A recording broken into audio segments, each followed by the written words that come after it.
എല്ലാവർക്കും നമസ്കാരം. പൂരുട്ടാതി 4-ാം പാദം, ഉത്രട്ടാതി, രേവതി എന്നീ നാളുകൾ അടങ്ങിയിട്ടുള്ള മീനക്കൂറിൽ ജനിച്ചവരുടെ ശനിമാറ്റ ഫലങ്ങളെയാണ് ഇന്ന് നമ്മൾ നോക്കാൻ പോകുന്നത്. കുംഭക്കൂറിൽ സഞ്ചരിച്ചുകൊണ്ടിരിക്കുന്ന ശനി ഭഗവാൻ 2025 മാർച്ച് മാസം 29-ാം തീയതി മീനക്കൂറിലേക്ക് മാറാൻ പോവുകയാണ്. ഇപ്പോൾ 7 ശനി നടന്നുകൊണ്ടിരിക്കുന്ന മീനക്കൂറുകാർക്ക് അതിൽ ജന്മശനി കാലമാണ് വരാൻ പോകുന്നത്.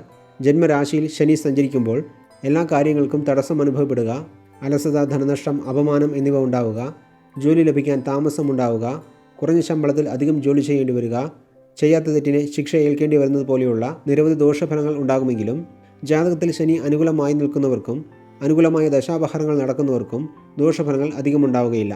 വിദ്യാർത്ഥികൾ പഠന കാര്യങ്ങളിൽ മാത്രം ശ്രദ്ധ കേന്ദ്രീകരിച്ച് പഠിച്ചാൽ മാർക്കിൽ കുറവുണ്ടാകുമെങ്കിലും പരീക്ഷകളിൽ വിജയം നേടാൻ സാധിക്കുന്നതാണ്.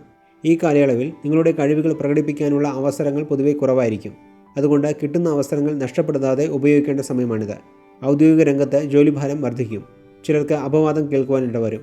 ജന്മശനി കാലത്ത് അസമയത്തുള്ള യാത്രകൾ പരമാവധി ഒഴിവാക്കുന്നതാണ് നല്ലത്. പൂരുട്ടാതി നാളുകാർ ആരോഗ്യപരമായ കാര്യങ്ങളിൽ കൂടുതൽ ശ്രദ്ധിക്കേണ്ട സമയമാണിത്. വിവാഹാദി മംഗളകാര്യങ്ങളിലും തടസ്സങ്ങളുണ്ടാകും. ഉത്രട്ടാതി നാളിൽ ജനിച്ചവർക്ക് മറവി, ക്ഷീണം എന്നിവ അനുഭവപ്പെടും. കേതുദശ നടക്കുന്നവർക്ക് വിദേശത്ത് പോകാൻ സാധിക്കും. രേവതി നാളിൽ ജനിച്ചവർക്ക് വിദ്യാഭ്യാസപരമായ കാര്യങ്ങളിൽ തടസ്സം വരാൻ സാധ്യതയുള്ള സമയമാണിത്.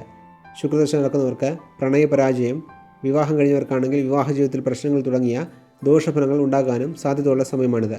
മൊത്തത്തിൽ നോക്കുമ്പോൾ വരാൻ പോകുന്ന ശനിമാറ്റം മീനക്കൂറുകാർക്ക് ദോഷഫലങ്ങളെ നൽകാൻ സാധ്യതയുള്ളതിനാൽ ജാതക രീതിയിൽ നടക്കുന്ന ദശാപഹരങ്ങൾക്കനുസരിച്ച് പരിഹാരങ്ങൾ ചെയ്യുന്നത് ദോഷഫലങ്ങളെ കുറയ്ക്കാൻ സഹായിക്കുന്നതാണ് എന്ന് പറഞ്ഞുകൊണ്ട് മീനക്കൂർ ജനിച്ചവർക്കായുള്ള ശനിമാറ്റ ഫലങ്ങളെ ഇവിടെ നിർത്തുന്നു.